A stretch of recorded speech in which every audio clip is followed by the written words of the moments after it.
Hello everyone, welcome to the edu everybody, let's experience the education. तो हमारे पिछले video में हमने पढ़ा था एसिडिटी और बेसिसिटी का कॉन्सेप्ट।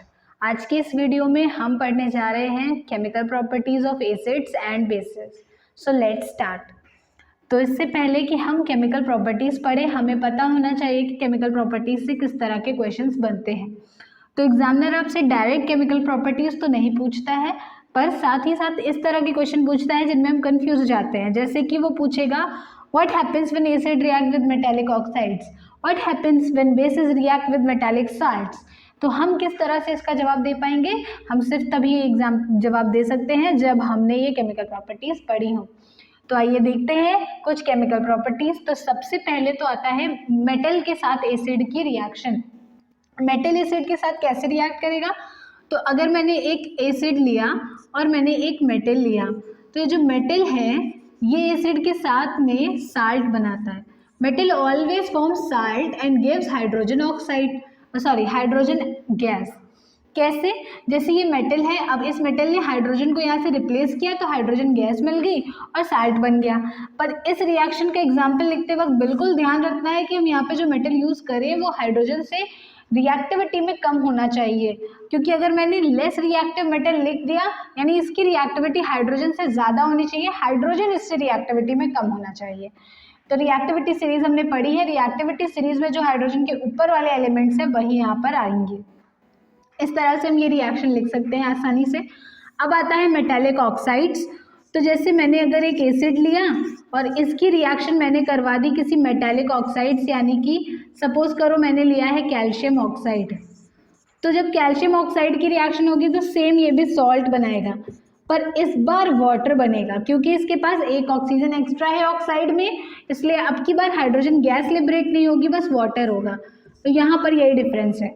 मेटल के साथ salt and hydrogen gas, metal oxides के साथ salt plus water. This is about these two properties. I hope this is clear.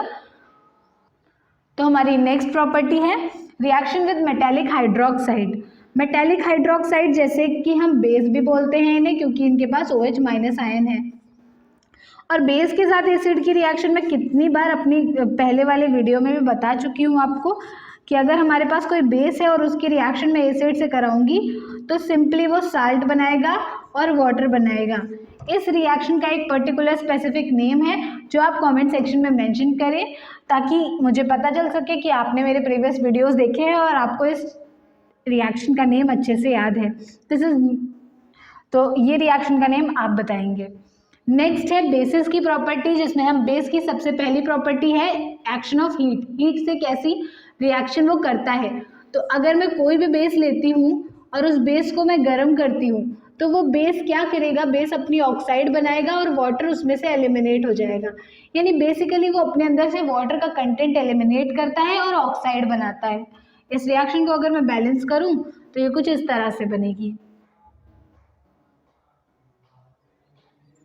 Okay, अब आते हैं हम अपनी नेक्स्ट रिएक्शन पर। 2Na 2 ऑक्सीजन एंड 2 हाइड्रोजन, ये एसिड इज बैलेंस्ड। अब आते हैं दूसरी रिएक्शन जो कि है एसिड ऑक्साइड्स। तो एसिड ऑक्साइड्स कौन कौन सी होती है पहले तो ये पता होना चाहिए। कार्बन डाइऑक्साइड और सल्फर डाइऑक्साइड को हम एसिड ऑक्साइड्स कहते हैं। ये एसिडिक होती है नेचर में, इसलिए ये एसिड ऑक्साइड्स है। ये कैसे रिएक्ट करेंगे बेस के साथ? तो मैंने यहाँ पर एक बेस लिया है, जैसे मैंने यहाँ NaOH ले लिया और यहाँ पर मान लीजिए मैंने KOH ले लिया। अब मैं अगर इनकी रिएक्शन कराऊंगी तो ये भी साल्ट बनाएंगे, क्योंकि हमेशा आपको यहाँ पे सॉल्ट फॉर्मेशन दिखेगा। मेन ये है कि बाय प्रोडक्ट क्या है। तो यहाँ से Na2CO3 बन गया और बाय प्रोडक्ट में यहाँ से बन जाएगा वाटर। सिमिलरली यहाँ पर बनेगा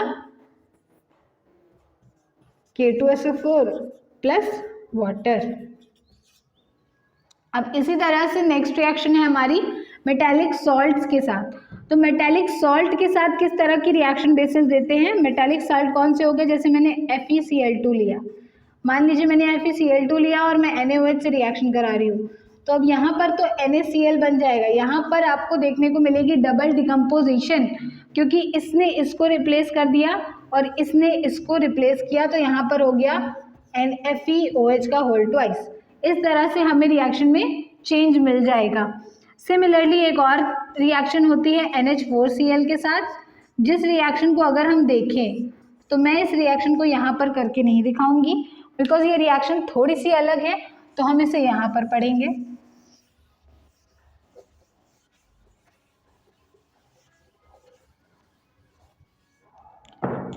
अगर मैं NH4Cl लेकर के उसकी रिएक्शन NaOH से कराती हूँ तो हमें क्या मिलेगा?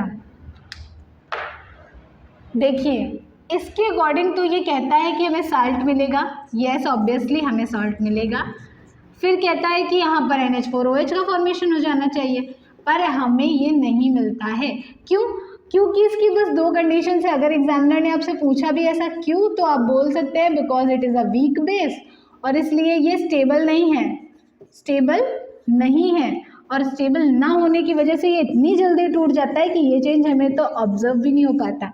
तो ओवरऑल हमें जो प्रोडक्ट मिल जाता है वो फिर ये नहीं मिल पाता। फिर हमें जो प्रोडक्ट मिलता है वो कौन सा मिलता है? हमें प्रोडक्ट मिलता है NaCl plus NH3 and plus H2O। तो इस तरह से अमोनिया का फॉर्मेशन हमें देखने को यहाँ पर मिलता है। I hope this video is clear to you. हमने केमिकल प्रॉपर्टीज़ को डिस्कस किया, एसिड्स की और बेसिस की। अब हम नेक्स्ट वीडियो में पढ़ेंगे पीएच वैल्यू का कॉन्सेप्ट, और साथ ही साथ उससे रिलेटेड न्यूमेरिकल्स को भी हम यहाँ पे सॉल्व करेंगे, जो बहुत अच्छा स्कोर करने में हेल्प करेंगे आपको बोर्ड एग्जाम्स में। So stay tuned with my playlist. अगर आपने पुराने वीडियोस वॉच आउट नहीं किए हैं तो go and watch them. Math में अगर आपको डिफिकल्टी है तो मैथ की भी प्लेलिस्ट अवेलेबल है डिस्क्रिप्शन में, go and watch it out. And if you really like this video, like, share and subscribe the channel. Also please share it with your friends so that they can also get benefited. We will meet in the next video with new concepts. Till then, bye bye, take care.